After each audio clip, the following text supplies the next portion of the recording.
everyone seems to be talking about disruption. It's the modern, hip, trendy term that CEOs and executives love to throw around but often don't understand at its core. I mean, honestly, you can't meet with an executive team or company these days without hearing, "We want to be disruptors in our space," or "We're looking for market leaders that aren't afraid to disrupt the system," or my favorite, self-proclaimed empty statement, "We here at Company X are disruptors, blah, blah, blah." First of all, no, you're not.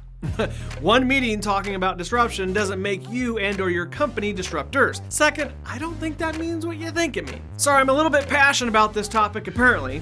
I guess it is because disruption is great for really everything in life, but we throw this term around so loosely that it loses its meaning like a summer hit song that's played out on the radio. Disruption has been around since the dawn of man. We figured out early on the best way to increase our standard of living was to create order out of chaos by constantly inventing and reinventing our most important tools, processes, and system. The disruption cycle has made it faster and easier and cheaper to get food and clothing and many other goods and services we want and need. It's made education available to billions of people. It's helped us travel more quickly and inexpensively. We can be entertained 24/7. And then we've eradicated most of life-threatening diseases out there, and the list goes on. Now, that's all good, but what does that mean to me as a small business entrepreneur or a loan officer or a realtor? Aha, that's the real pertinent question for today.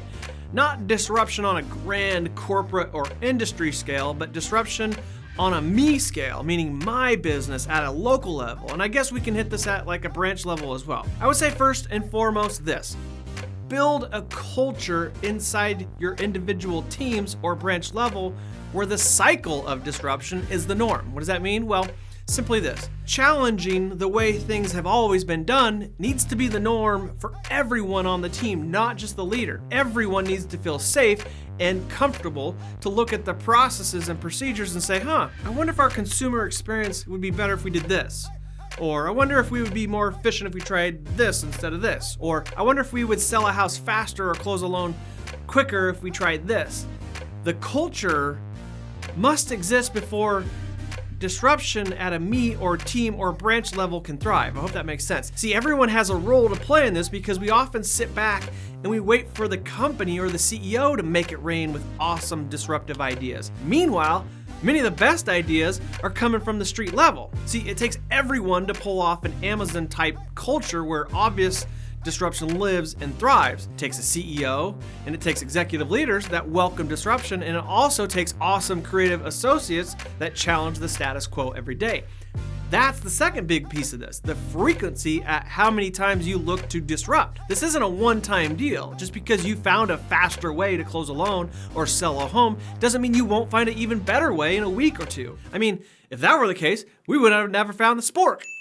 Sorry, I digress. Your culture inside of your small teams or office needs to thrive on constant disruption, constant refining, fresh ideas, fresh processes, and procedures. That's why I love the Netflix story that I was talking about a few weeks back, and why I have a reminder on my phone every day that says, "Be Netflix." Netflix would have died if they stayed with their original idea of mailing you guys DVDs. Their culture was so open and so disruptive that their entire existence was challenged and led to an entirely new business plan and identity. Now that's so impressive to me on so many levels. Realtors and lenders and loan officers with teams, be Netflix. Disruption isn't just for Jeff Bezos and Amazon. It's not just for your CEOs and executives. It's for you and your small teams. Branch managers, operation managers, market leaders, local real estate owners and managers, this is for you as well. Let disruption thrive in your micro cultures. Watch today's video with your teams and work to build the culture. Don't sit back and wait to be disrupted, be the disruptor. See you guys next week.